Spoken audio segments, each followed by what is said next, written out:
베텔의 제단이 무너지다.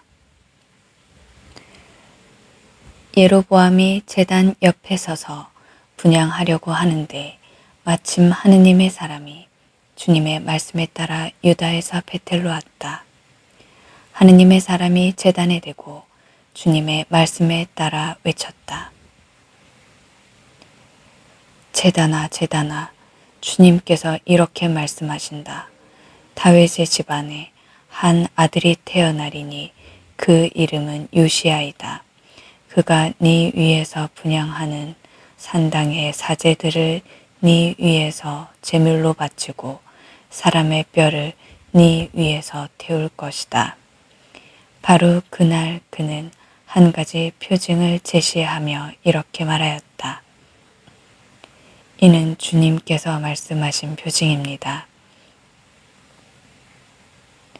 이 제단이 산산조각나고 그 위에 있는 재가 쏟아질 것입니다. 예로보암 임금은 하느님의 사람이 베탈 제단에 대고 이렇게 외치는 말을 듣고 제단에서 손을 뻗으며 그를 붙잡아라! 하고 명령하였다.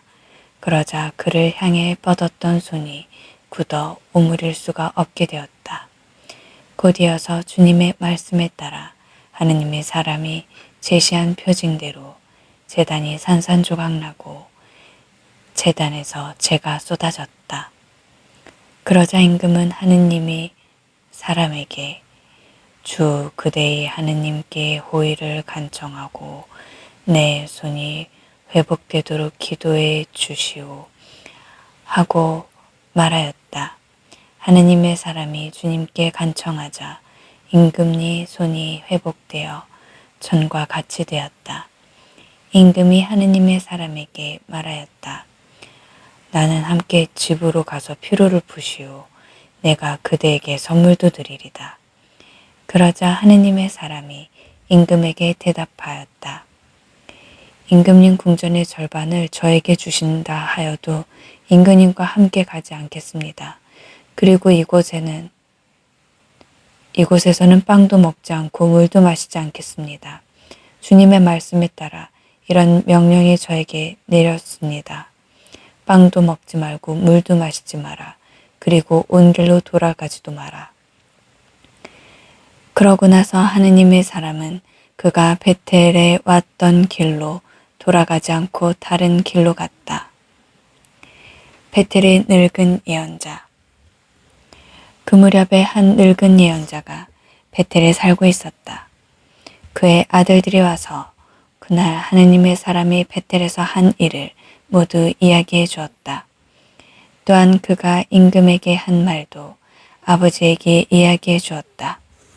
아버지가 그들에게 그가 어느 길로 갔느냐 하고 묻자 그의 아들들은 유다에서 온 하느님의 사람이 간 길을 보여주었다. 아버지는 아들들에게 나귀의 안장을 얹어라 하고 일렀다. 그들이 나귀의 안장을 얹으니 그가 나귀를 타고 하느님의 사람을 뒤쫓아 가다가 향염나무 밑에 앉아있는 그를 만났다. 늙은 예언자가 그에게 당신이 유다에서 온 하느님의 사람이요?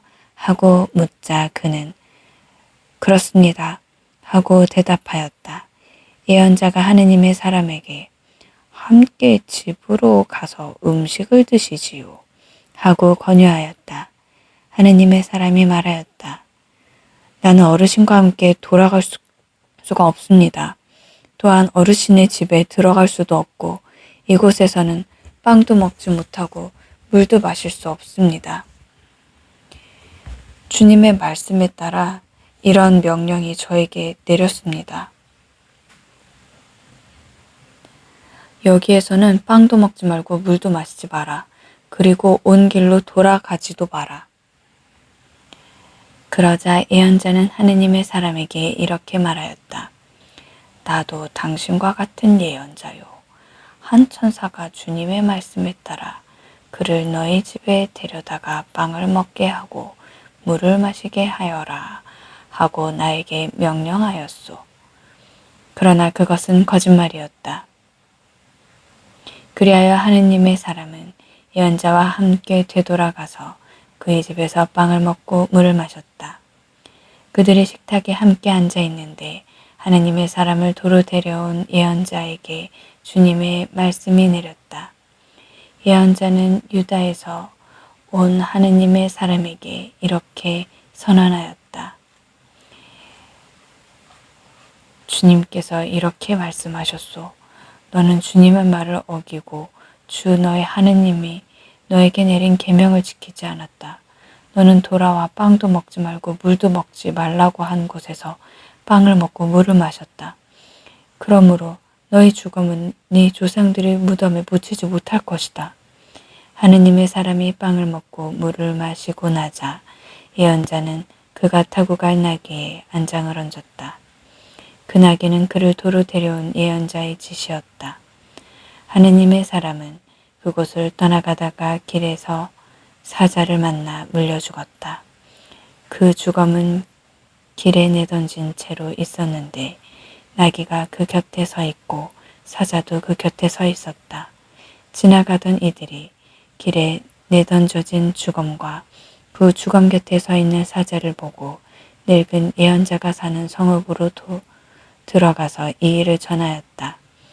그를 길에서 도로 데려왔던 예언자는 그 일을 전해 듣고 이렇게 말하였다. 그는 바로 주님의 말씀을 어긴 하느님의 사람이다. 주님께서 그를 사자에게 내어주시어 그에게 하신 말씀에 따라 사자가 그의 뼈를 부수어 죽이게 하셨구나. 그러고 나서 예언자가 아들들에게 나귀에 안장을 얹어라 하고 이르자 아들들이 안장을 얹었다. 그는 가서 길에 내던져진 죽음과 그 죽음 곁에 서 있는 나귀와 사자를 발견하였다. 그런데 사자는 죽음을 먹거나 나귀의 뼈를 부수지 않았다. 예언자는 하느님의 사람의 죽음을 들어 나귀에 얹고 그것을 옮겨왔다. 늙은 예언자는 성읍으로 돌아와 곡을 한 뒤 그를 묻어주었다. 예언자가 그의 죽음을 자기 무덤에 묻자 사람들이 아이고 내 형제여 하고 곡을 하였다.